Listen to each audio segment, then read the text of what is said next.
I'm Dr. Falkenstein, chair of the biology department, and I have a short presentation of a PowerPoint to talk about biotechnology.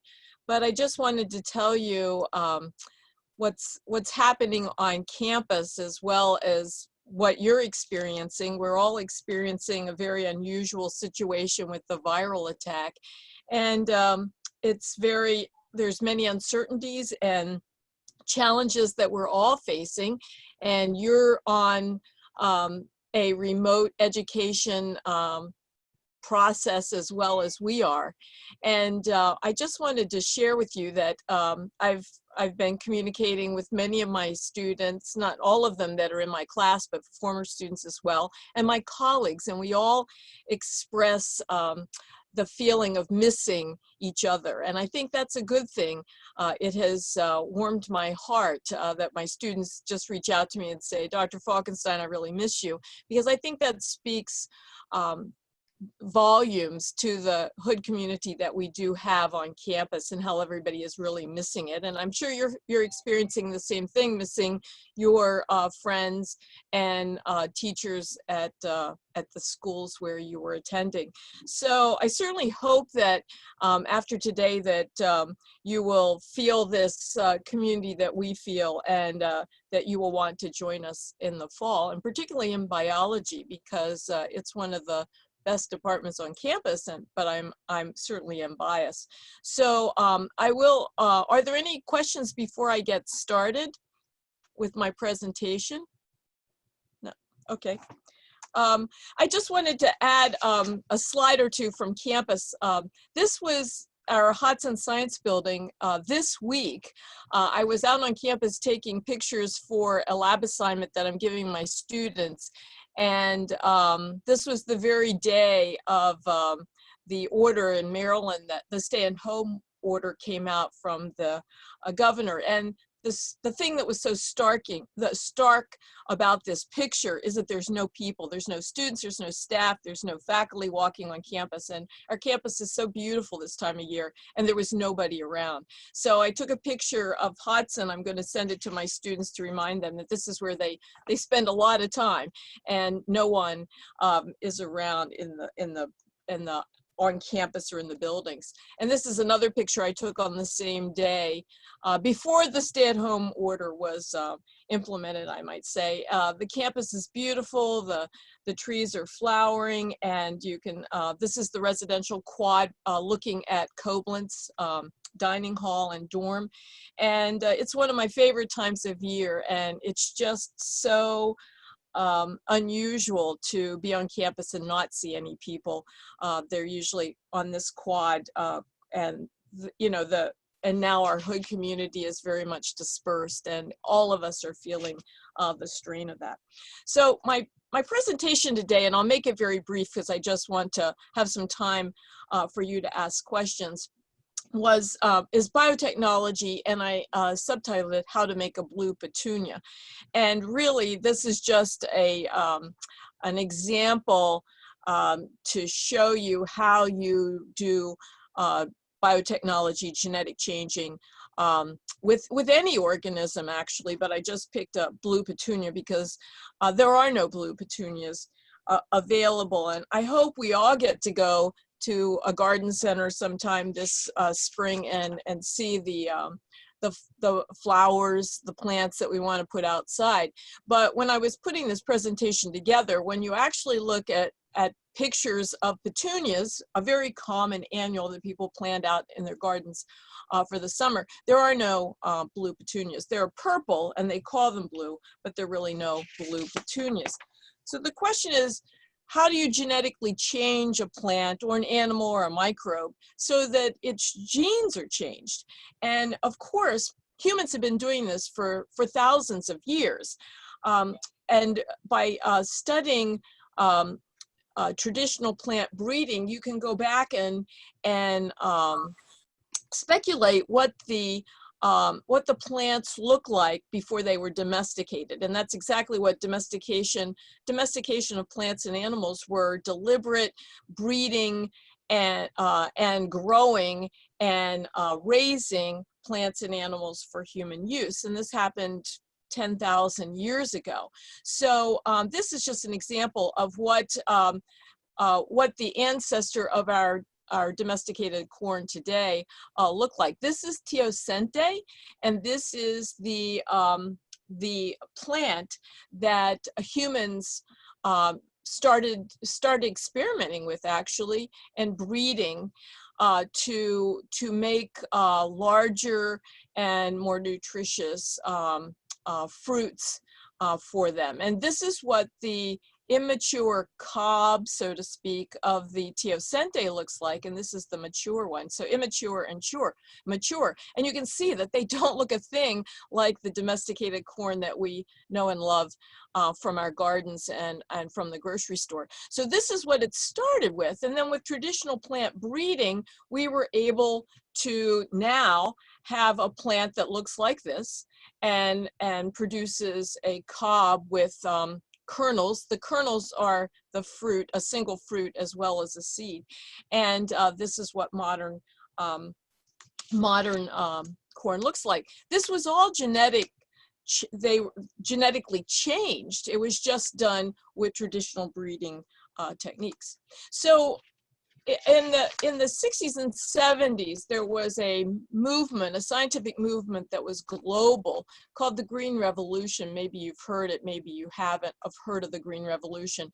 But it was deliberate breeding of mostly plants, some animals, to give you high-yielding varieties of agricultural crops and some animal breeding. And what that resulted in was a tremendous increase in food production globally. And that was certainly the goal of this revolution, this green revolution. But it plateaus. Eventually, plant breeding cannot bring you, it has its limitations, and you can't improve the crop that much with traditional breeding for plants as well as animals. So that leads to the idea of a gene revolution, where scientists are making transgenic organisms, plants, animals, microbes, and that is where my example of making a true blue petunia comes into play here. And I have a picture, and notice it's just a drawing, because there really still is no such thing as a blue petunia. So this idea of transgenic, changing the genetic composition of an organism to give you characteristics that you're interested in introducing into a plant, an animal, or a microbe. What are they? What are they basically, and how are they made? And this is a picture, obviously, of a corn plant, and this is a transgenic corn plant. So my message here to the students, to all of you, is that it doesn't look any different from a traditional corn plant, and the corn coming from this plant does not taste any different from a traditional corn plant. So transgenic organisms have been deliberately genetically altered, but in that process, it's a very specific process that scientists know exactly what genes they're introducing. They test it, it is evaluated time and time again. So really, with transgenic, with the biotechnology, you're really more deliberately changing the genetics of an organism than with traditional breeding. This is a plant that has been induced with a bacterium, and you can see this. We did this experiment at Hood a couple years ago with a class. But what I've done here is to inoculate a wound site in a plant with an organism that is a bacterium, actually, that induces a tumor called crown gall. And this was the first sort of this was on the cutting edge of biotechnology about 30 years ago. But it was discovered that this bacterium, here I have the name of it, Agrobacterium, lives in the soil. And what it does is it has a plasmid. And part of that gene in the plasmid is naturally introduced into a plant. And it causes that growth, that tumorous growth. And there was a lot of excitement early on because it was thought that, oh, well, if a cancerous growth is caused by a plasmid in a bacterium in plants, perhaps that's the case in animals. And as we know now, that's not the case. But this is the system that is used because it's a natural genetic engineer. This plasmid in this bacteria can be extracted, altered, a gene inserted, and then that plasmid introduced back into the plant. And with some specific manipulations, this gene that is introduced to the plasmid will be introduced into the plant.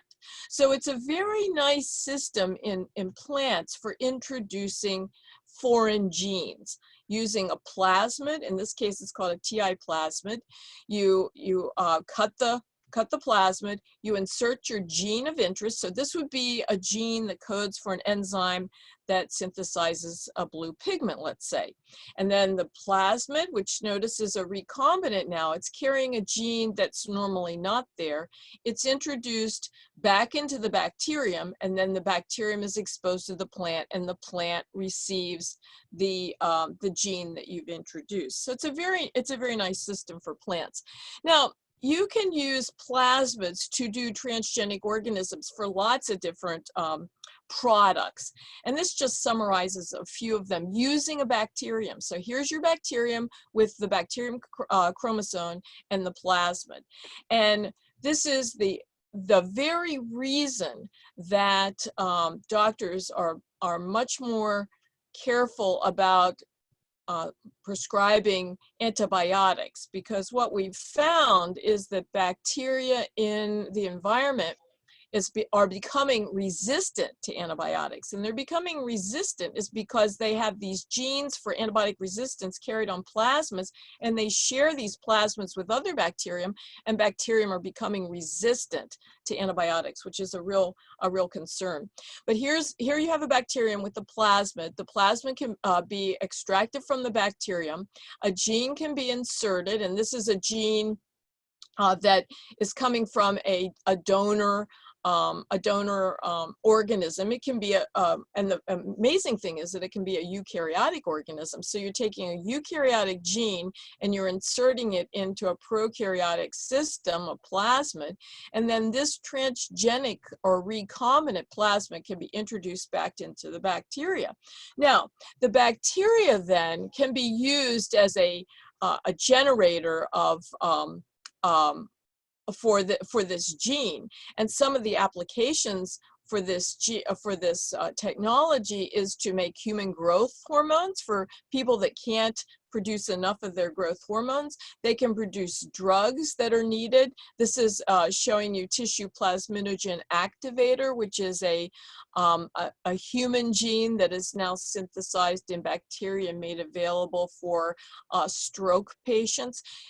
We can make bacteria that produce genes that have produce enzymes that break up and metabolize oil. And this is one that is looking at introducing foreign genes into plants and making them resistant to infections, pest infections and bacterial infections. This I really wanted to get to share. This is an experiment I do with my my 100 level class in biology. This is an introductory course, and we got soybeans that were wild type. They did not have the gene transformed in them, and these are what are called Roundup Ready soybeans. They have a gene that makes them resistant to Roundup, which is a really common herbicide, and is used globally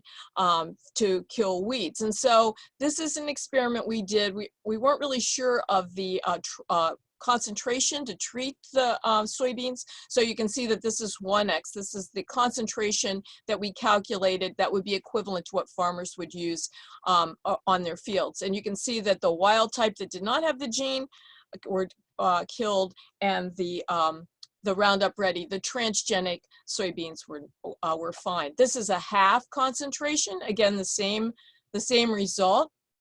You can see at half the concentration, the non-transgenic plants died and the transgenic plants survived. And this is 1/4. And then I just wanted to show you that all good experiments, well-designed experiments, have controls. So this was the control. These are Roundup Ready plants that have been sprayed with water. These are Roundup Ready plants that have been sprayed with Roundup. And these are the non-transgenic plants that have been treated with Roundup, and you can see they're definitely dead. So this is a very exciting. We do this every semester that I teach my plant course. So those are interesting, and my students did this experiment at Hood. This is the Hood greenhouse, by the way. So that is a very brief presentation of transgenics, of biotechnology. It's very exciting, and certainly you as biology majors will have opportunities to do experiments like this in college. So do you have any questions for me? I'm also equipped to answer questions about the health opportunity, the health professional opportunities post-baccalaureate as well. So if you have any questions, please put them in the chat. You have about 5 minutes for questions until you have to move on to virtual Hood Hellos. So if we don't get to you, please feel free to reach out to myself or Dr. Falkenstein, and we'll be happy to answer them. So if you have any, drop them in the chat right now. I hope you have some questions. I have some answers. All right, we have one question from Haley, and she says, can you talk a little bit about the pre-med program? Yeah, the pre-med program, that's a good question.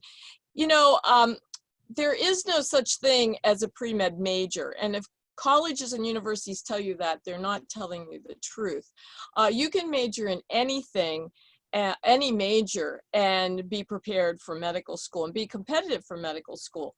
In fact, when you start looking and digging at the specifics for med school, they really like a well-rounded student. So a liberal arts education is the best preparation for med school.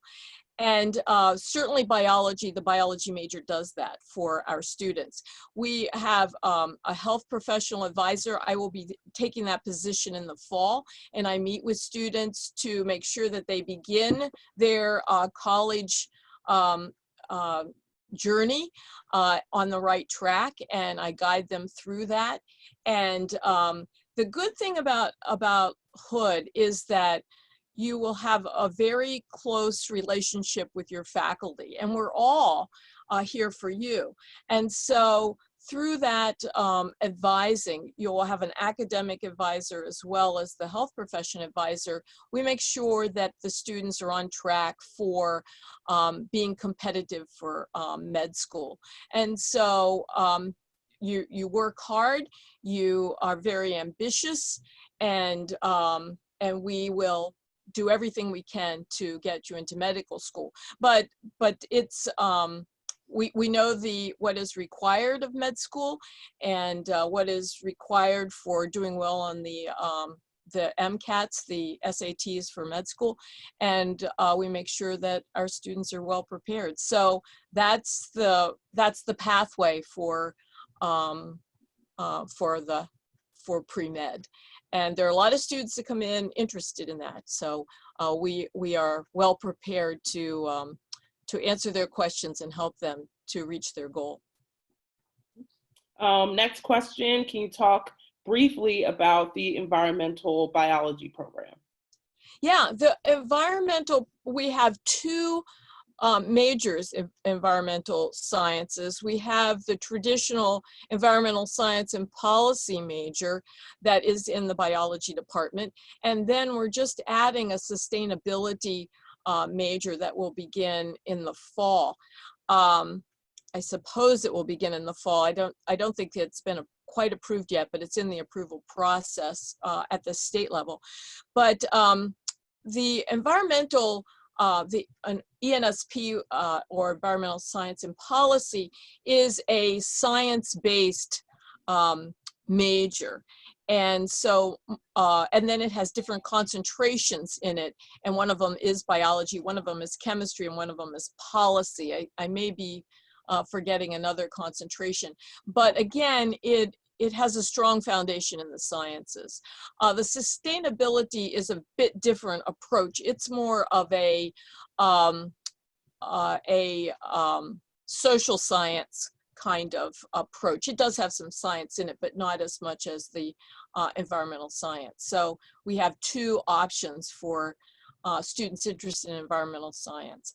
And as with all of our majors in biology, we encourage students to do independent research at the end of their 4 years here in a capstone. And there's many avenues for students to do that, including internships if you qualify for internships. So we have lots of opportunities to do internships in this area. It's very rich in its opportunities for internships. The other thing I'd like to tell you is that because of the graduate programs we have in our department, our majors, both the environmental science majors as well as the biology majors, can take some of those double numbered classes. So that gives our students many, many options for taking electives that your traditional 4-year liberal arts college does not offer their students. But we have an expanded curriculum because of those two graduate programs. One in, actually we have 3 graduate programs: bioinformatics, biomedical science, and the environmental science graduate programs in our department. So our faculty teach in all of those programs, and that's a tremendous boost to our students. Another question? Next question. Are courses fast-paced, and how long do you stay on a topic? I can answer that one. Well, are they fast-paced? I think you'll find them different than high school, but you want them to be different from high school because this isn't high school. But I think we have a very rigorous program in the sciences at Hood, and I'm very proud of that. So fast pace, it's hard to say. That's relative to the student and what they're used to in high school. But I think students have an adjustment. What do you think, India? You said you had the answer to that. Is it fast paced? I think that it does depend on the individual student. I also think it depends on the professor, because not every professor teaches, at the same pace, so you will find that a lot of your courses are going to be different. You're going to study differently for, each course, and it's definitely going to be, it's rigorous, so it's going to be difficult, but as long as you're willing to work hard and you're willing to, learn different learning styles and study habits for yourself, you'll do really fine. But the thing to remember at Hood is that the faculty are here to help the students. And so that's a big advantage for the students if they take advantage of that. I encourage my students to come to my office for individual tutoring, well, not necessarily tutoring, but just to review in preparation for an exam. And that's typical in biology. I think that's very beneficial to students, particularly the ones that may find that that it's a bit faster pace course in college. All right, so I think that's all that we have for questions right now. I'm sorry if we did not get to your question. If you would like to have some of those questions answered, you can join group 2, because I will be in that group and I'm a department alum. So if you would like to hear more biology things, you need me to chime in on some stuff, I will be more than happy to do that, but I don't want to hold you too long, so you can get your and virtual. Students can contact me as well. Yes. So please look up the Department of Biology on hood.edu, and you can find Dr. Falkenstein's contact information there. Yeah. So thank you guys for joining. Hi, thanks for coming. And I hope to see some of you in the Hood Hello groups. Yeah, Bye-bye. bye.